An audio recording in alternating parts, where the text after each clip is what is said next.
cara bikin sound effect kayak gini.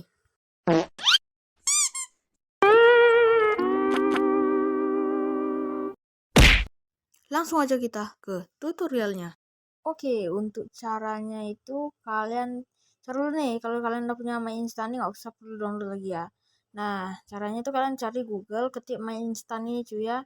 Kita ketik web ini dan kita langsung aja pilih suara yang kita mau cuy. Di sini banyak variannya ya. Habis itu kalian pilih unduh MP3 cuy. Kalau udah kalian lihat aja filenya. Nah, udah tersimpan deh. Nah, gimana? Gampang kan? Oke, untuk tutorial kali ini cukup sampai sini aja guys ya. Makasih udah nonton, sampai jumpa di video selanjutnya.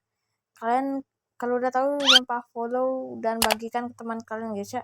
Dan jangan lupa like dan subscribe juga YouTube aku pastinya, DNJ Channel dan ya beberapa akun cabang